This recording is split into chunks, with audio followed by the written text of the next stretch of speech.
Hi, it's Mayor Walter Senzik. It is Monday, November 15th. We have council tonight, so this is the next edition of the Mayor's Report. And I just want to first start by saying I'm not wearing a short sleeve shirt because it's warm and balmy out. I'm wearing it because I got my flu shot today. So encouraging those. This is the largest immunization of the flu shot that Ontario is undertaking.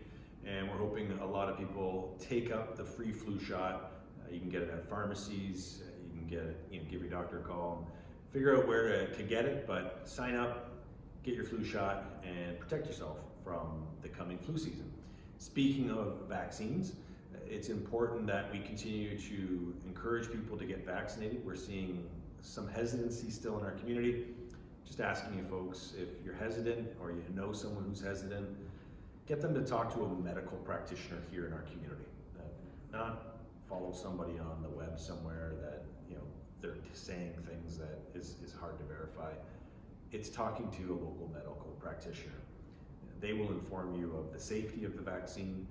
It's important for you to get vaccinated from COVID-19, and it's the reason for it is we still have people in our community that can't get the vaccine, and we want to ensure that as you see COVID starting to grow in terms of the number of people that are experiencing symptoms of COVID-19, the level of severity is greatly reduced, which means they don't go to the hospital.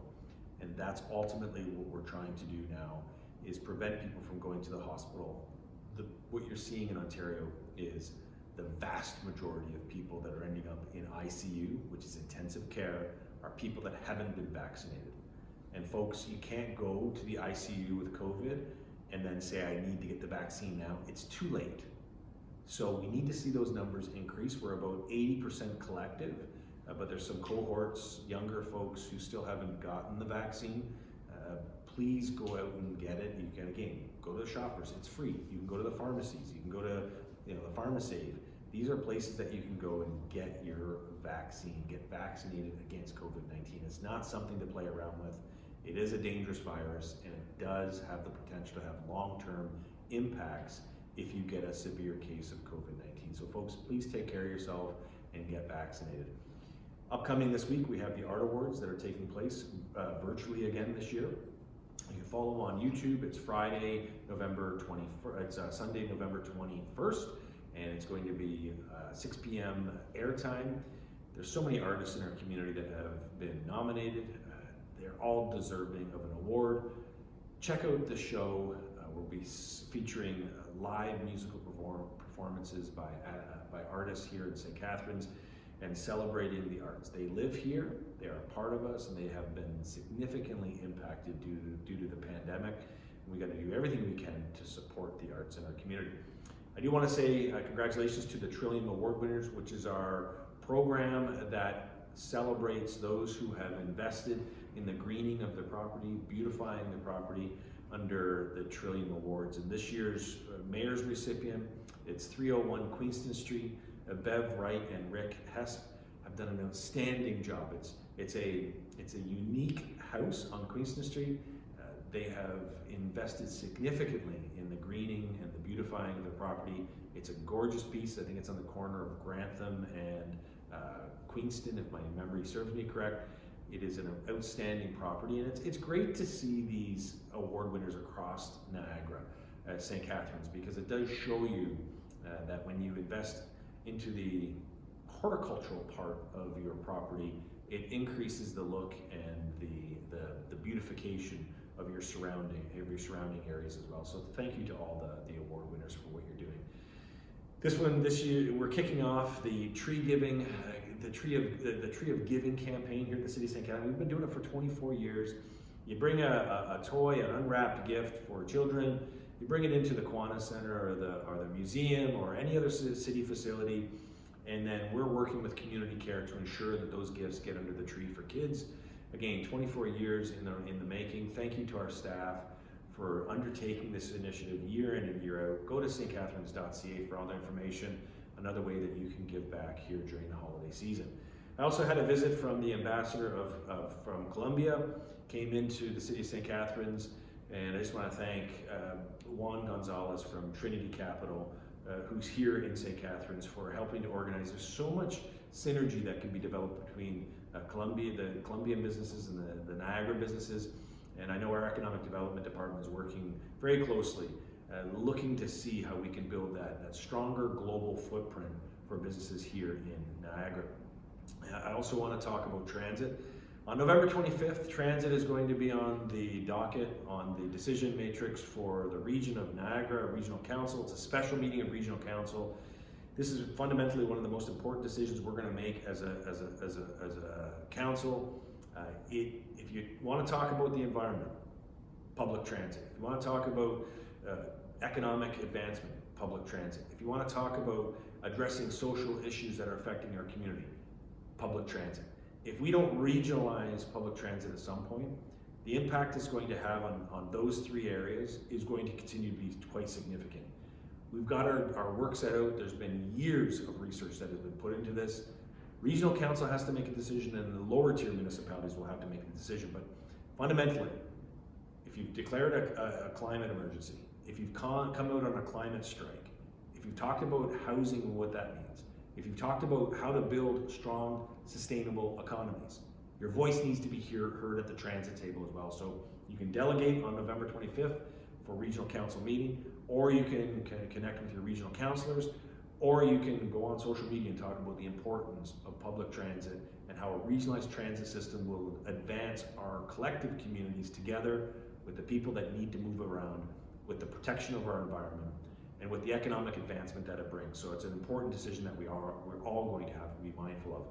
We have the winter at the market coming up. It's an evening, Thursday evenings, 4 to 8 p.m. Local artisans, local craft makers will be there. Great to check it out. It's for gifts under the tree, as it is the gift giving season coming forward.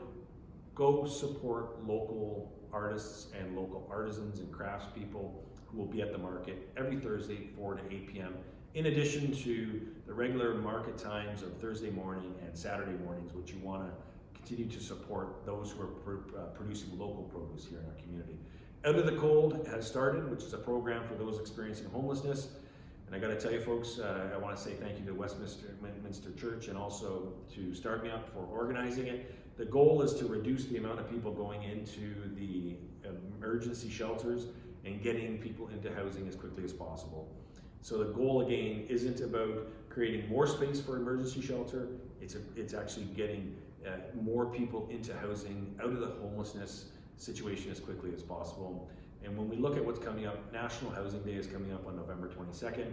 We want to be able to have a discussion about what does housing look like. The affordability of housing is a challenge for communities across this country.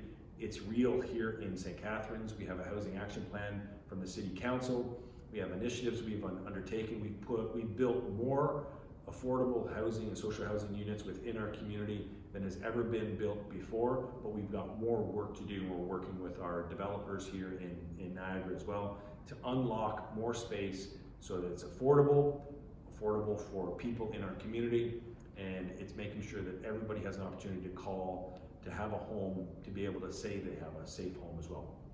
Also, I want to say the Canada Games announced an important concert coming up, and it's taking place in January. Tim Hicks, our own very own Tim Hicks, is going to be headlining with Loverboy and a number of other bands. Check it out as we head into Canada Games 2022 taking place here in Niagara.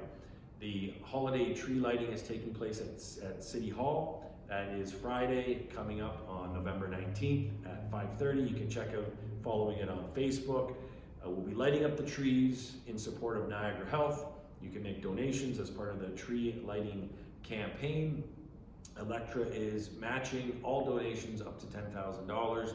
So I want to say thank you to Electra as well for that contribution. Also coming up on November 20th is the Trans Day of Remembrance, and this is on behalf of Council and the St. Catharines LGBTQ2+ Committee. I'd like to recognize Trans Awareness Week, which is observed every year, November 13th to the 19th.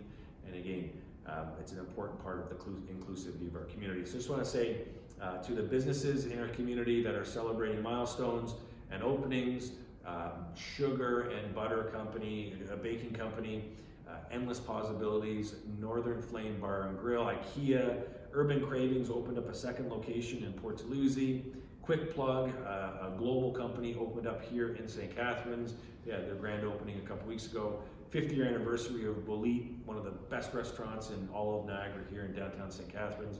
10th anniversary for Swiss Chalet over on Glendale. You see the support of businesses, how important it is to celebrate businesses because they are the backbone of our economy. And with that, I just want to end on a more reflective note. A member of our community has passed away. His name was Brian Broly. And anyone who had children playing ballhockey.com would know Brian. He brought ball hockey pretty much to our community many years ago. And he brought with it structure, he brought with it opportunity, he brought with it a desire to get kids out of their rooms and out of their houses into ball hockey. He created the adult divisions, just a dynamic individual who really cared about the sport of ball hockey, and just as importantly, putting smiles on kids' faces as they participated in ball hockey. It's a big loss for our community. Our thoughts and prayers are with the Broly family. Take care.